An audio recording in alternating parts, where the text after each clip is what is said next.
सोचिए जरा, एक ऐसी दुनिया के बारे में जहां पेट्रोल पंप पर गाड़ियों की मीलों लंबी लाइनें हैं, जहां अर्थव्यवस्थाएं एकदम से रुक गई हैं और जहां सारा ग्लोबल ट्रेड बस ठप पड़ गया है। ये कोई साइंस फिक्शन फिल्म की कहानी नहीं है, बल्कि उस काल्पनिक संकट का नतीजा है जिसने 2026 में दुनिया को उसके घुटनों पर ला दिया था। तो चलिए, इस विश्लेषण में हम इसी संकट की एक एक परत को खोलकर देखते हैं। जरा इस आंकड़े पर गौर कीजिए।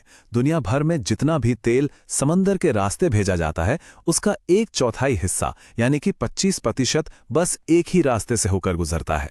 सिर्फ ये एक नंबर ही इस समुद्री रास्ते की अहमियत बताने के लिए काफी है। तो फिर सबसे बड़ा सवाल यही उठता है, आखिर होता क्या है जब ये रास्ता बंद हो जाता है, जब तेल और गैस का ये महासागर अचानक से थम जाता है? तो चलिए बात करते हैं दुनिया के सबसे जरूरी चोक पॉइंट की, यानी होर्मुज जलडमरू मध्य की। देखिए, चोक पॉइंट का मतलब होता है एक ऐसा संकरा समुद्री रास्ता जहां से ट्रैफिक बहुत ज्यादा गुजरता है।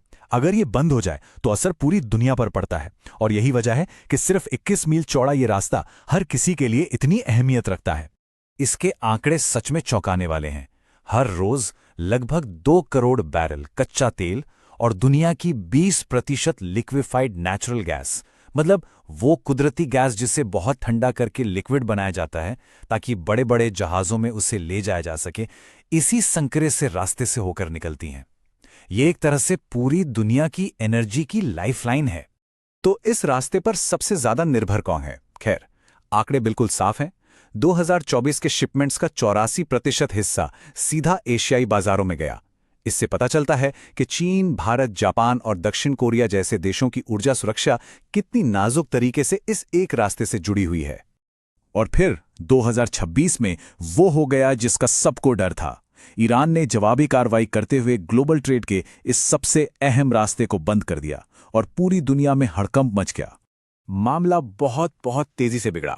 28 फरवरी को ईरान के इस्लामिक रेवोल्यूशनरी गार्ड कॉर्प्स यानी IRGC ने रेडियो पर सारे जहाज़ों को चेतावनी दी। 1 मार्च तक तो ड्रोन और मिसाइलों से पहले तेल टैंकरों पर हमले भी शुरू हो गए, और 4 मार्च आते आते IRGC ने पूर्ण नियंत्रण का दावा किया और वहां से गुजरने वाले जहाज़ों की संख्या 0 हो गई।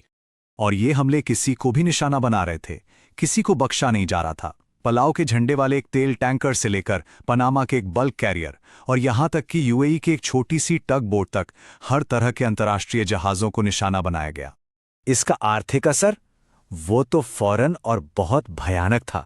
संकट से ठीक पहले फरवरी 2026 में ब्रेंट क्रूड ऑयल की कीमत $90 प्रति बैरल थी, और ये रास्ता बंद होने के ठीक बाद मार्च में ये कीमत सीधे $126 प्रति बैरल पर पहुंच गई।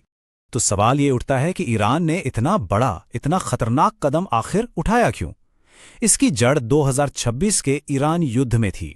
ये वो चिंगारी थी जिसने इस पूरी आग को भड़काया। हुआ ये कि 28 फरवरी 2026 को अमेरिका और इजराइल ने ऑपरेशन एपिक फ्यूरी नाम से एक मिलजुला हवाई हमला किया। इन हमलों में ईरान के सर्वोच्च नेता अली खामेनेई मारे गए।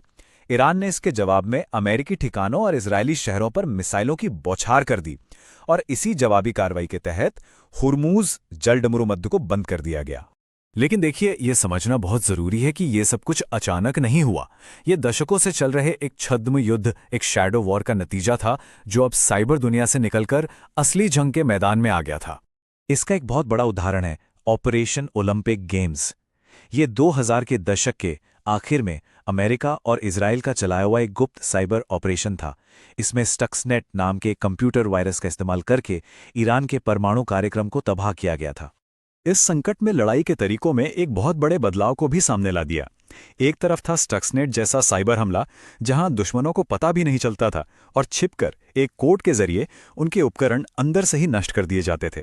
और दूसरी तरफ था 2026 का ये काइनेटिक हमला, जहां मिसाइलों, ड्रोन और माइंस का इस्तेमाल करके खुलेआम जहाज़ों को रोका गया। और साइबर हमले की ताकत को कम नहीं समझना चाहिए। स्टक्सनेट वायरस ने ईरान के करीब 1000 सेंट्रीफ्यूज नष्ट कर दिए थे।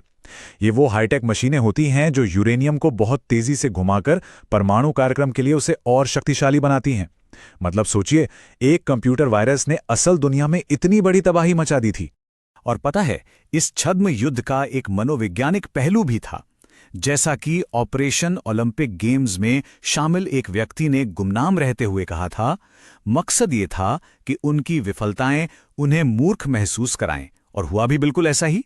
ये सिर्फ तकनीक को नुकसान पहुंचाना नहीं था, बल्कि दुश्मन के आत्मविश्वास को तोड़ना भी था। आखिर में जरा इस संकट के वैश्विक नतीजों पर नजर डालते हैं और ये देखते हैं कि कैसे एक क्षेत्रीय संघर्ष ने पूरी की पूरी दुनिया को बंधक बना लिया था। इस एक क्षेत्रीय संघर्ष ने पूरी दुनिया में तबाही की लहरें भेज दी। ये 1970 के दशक के तेल संकट के बाद से दुनिया की ऊर्जा सप्लाई में आई सबसे बड़ी रुकावट थी। लेकिन इसका असर सिर्फ पेट्रोल पंपों तक ही नहीं था। फर्टिलाइजर और एल्यूमिनियम जैसे बेहद जरूरी सामानों की कीमतें आसमान छूने लगीं। दुनिया भर में खेती और कंस्ट्रक्शन की लागत बढ़ गई। बड़ी बड़ी शिपिंग कंपनियों ने इस इलाके में काम करना ही बंद कर दिया। इस संकट ने एक झटके में दिखा दिया कि हमारी ग्लोबल सप्लाई चेन कितनी ज्यादा कमजोर और एक दूसरे पर निर्भर है। इस संकट ने जो अंतर्राष्ट्रीय उलझन पैदा की, उसे संयुक्त राष्ट्र में अमेरिकी राजदूत माइक वॉल्ट्ज के इस बयान से बखूबी समझा जा सकता है। किसी भी देश को सिर्फ इसलिए दुनिया को बंधक बनाने का हक नहीं मिल जाता क्योंकि वो एक जल डमरू मध्य के बगल में मौजूद है।